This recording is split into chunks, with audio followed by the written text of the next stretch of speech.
अस्सलाम वालेकुम नाज़रीन, आप मेरा यूट्यूब चैनल देख रहे हैं। सोहराब बरकत आपसे मुखातिब है।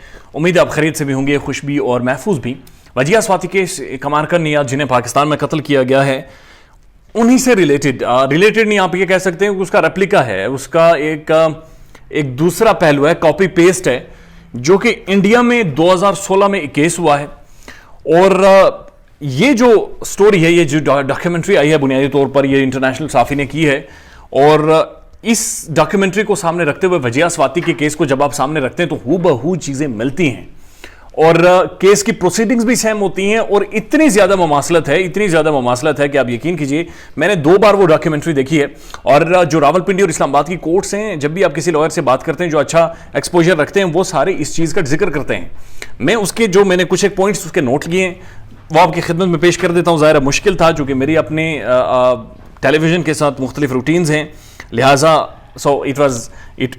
थोड़ा सा एक्स्ट्रा टाइम लगा इस चीज़ को समराइज करने में।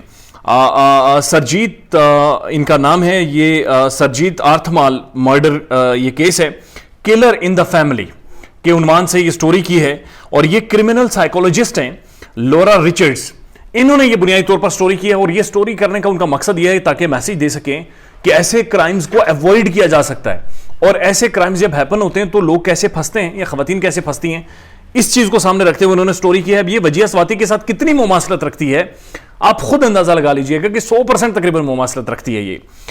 अच्छा, ये जो सरजीत हैं, ये एक तो इनका इंडिया से ताल्लुक है और ये यूके में थी, यूके बेस्ड इंडियन है। और 27 साल इनकी उम्र थी और 2 इनके बच्चे थे। इनकी मदर इन लॉ यानी इनकी सास ने और इनके हस्बैंड ने मिलकर इनका बुनियादी तौर पर मर्डर किया है। और मकसद क्या था? मकसद था कि जो सरजीत ने बरतानिया से होकर इधर पंजाब में यानी भारत में जो पैसे भेजे थे वो, और जो प्रॉपर्टी खरीदी गई थी वो, और जो घर था वो सरजीत के नाम पर था, और वो घर उन्होंने अपने नाम करना था या अपने पास ही रखना था। ये 2-3 चीजें मुकासिद थी जो कि उन्होंने अपने पास रखनी थी, और दैट्स वाई उन्होंने सरजीत का मर्डर किया है। इतनी ज्यादा मुमासलत है कि आप स्टेप बाय स्टेप आपको पता चलता जाएगा या आपको महसूस होगा कि जैसे मैं वजिया स्वाति का केस आपके सामने प्रेजेंट कर रहा हूं। आप कोई भी जाकर यूट्यूब पे अगर लिखेगा कि Sarjeet Arthwal murder the killer in the family, तो आपके सामने वो डॉक्यूमेंट्री वाज़ेह तौर पर सामने आ जाएगी। Okay, so तो it was clear she will killed if she traveled from UK to India। और ये कहा जा रहा है कि उस वक्त स्टोरी के शुरू में वो डिस्कस कर रही हैं कि बड़ा क्लियर था कि अगर सरजीत जाएंगी यूके से वापस इंडिया आएंगी और अपने मामलात को सेटल डाउन करेंगी तो उन्हें इंडिया में मार दिया जाएगा, क्योंकि वो उन्होंने अपने हस्बैंड से डिवोर्स के हवाले से भी बातचीत की थी, डिवोर्स के भी उनके मामलात चल रहे थे, और साथ साथ कुछ प्रॉपर्टी डिस्प्यूट भी थे और कुछ फाइनेंशियल ट्रांजैक्शंस थी जो बाद में आकर सामने आई हैं जब सरजीत की डायरी सामने आई है। उस डायरी में से बहुत सारी ऐसी चीजें जो मैंने नोट की आपके सामने रखेंगे। सरजीत फादर प्रिडिक्टेड हर मर्डर, उसके फादर ने प्रिडिक्ट किया था कि इसे इंडिया नहीं जाना चाहिए, इसका वहां पर कत्ल हो सकता है, मर्डर हो सकता है। Family was suspicious as well, family को भी डाउट्स थे, उन्हें भी। She left UK and no contacts with her, और जब उसने यूके छोड़ा, इंडिया आई, उसके बाद उसकी फैमिली के साथ बिल्कुल कोई कॉन्टैक्ट नहीं हुआ।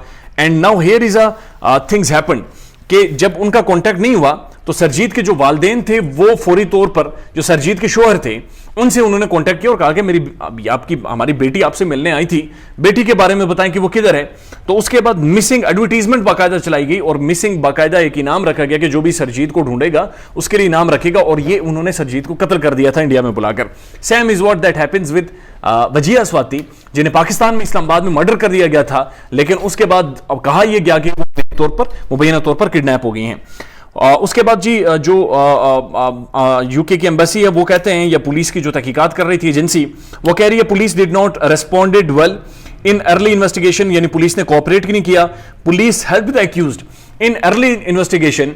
जो सरजीत जो भारत में आई थी यूके से, पुलिस हेल्प द एक्यूज्ड, जो मुजरिमान थे, जिनके ऊपर इल्जामात थे, उन्हें मदद कर रही थी। और जो सरजीत की फैमिली थी ना तो उन्हें मदद कर रही थी, ना कि बरतानिया की इन्वेस्टिगेटिव टीम को।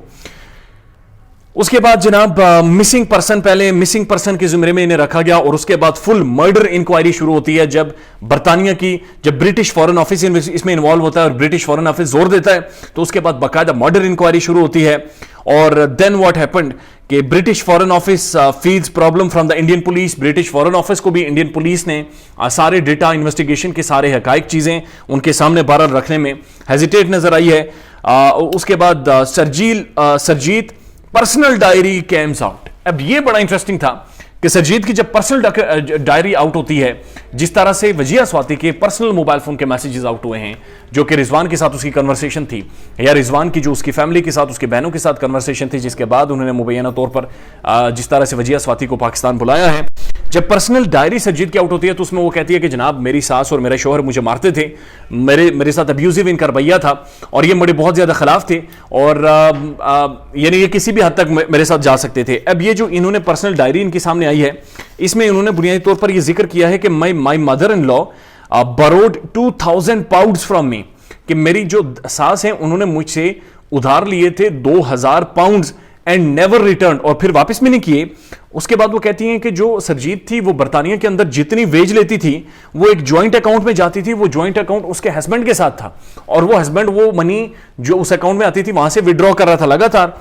और उसके बाद इन्होंने उसके पीछे ज्वेलरी भी बेच दी थी और देवर टू ग्रीडी, वो अपनी डायरी में लिख रही हैं कि बहुत ज्यादा ग्रीडी हैं, लालची हैं, पैसे के पीछे मर रहे हैं। और सो दिस इज व्हाट, जब डायरी बाहर आई तो उसमें ये सारी चीजें बहरहाल लिखी गई थी। Okay, unfortunately she was not aware of, अब ये जो क्रिमिनल साइकोलॉजिस्ट हैं लोरा रिचर्ड्स, वो बड़ी अपनी एनालिसिस देती हैं इस केस में आगे जाकर। वो कह रही है unfortunately she was not aware of the risk, killer were confident and Surjit signature of her family house. Surjit का उन्होंने जाली सिग्नेचर भी दिया अपने फैमिली हाउस के ऊपर, जो कि बुनियादी तौर पर उस फैमिली को शिफ्ट हो गया जो कि किलर्स थे। और जो सरजीत थी वो अवेयर नहीं थी कि डेंजर इस हद तक बढ़ गया है कि जब मैं भारत में वापस आऊंगी पंजाब में तो ये कम्युनिटी मुझे बुनियादी तौर पर कत्ल कर देगी, ये मुझे मार देगी, ये मुझे खत्म कर देगी। वो कह रही है कि उन्हें इस हवाले से कोई आइडिया नहीं था, बट दैट हैपन्स, क्योंकि वो पाकिस्तान आई, उन्होंने सोचा डिस्कशन होगी, बातचीत होगी, मामला सॉर्ट आउट होंगे, लेकिन उनके हस्बैंड ने और उनकी सास ने मिलकर उनका कत्ल कर दिया। और वजिया स्वाति के केस में उन्हें भी शायद इतना डेंजर का खतरा नहीं था, पाकिस्तान आती हैं और उनके हस्बैंड और उनके ससुर ने मिलकर उन्हें बुनियादी तौर पर कत्ल कर दिया। ऑलराइट जी, ये 13 वीक इसका ट्रायल चला है, यानी बरतानिया में इसका ट्रायल चला है। और उसके बाद जो एक्यूज्ड हैं, जो कि जिनके ऊपर इल्जामात थे, वो कन्विक्ट किए जाते हैं, उन्हें सजा दी जाती है और उसके बाद एक बड़ी बड़ी सजाएं उनके लिए अनाउंस की गई हैं।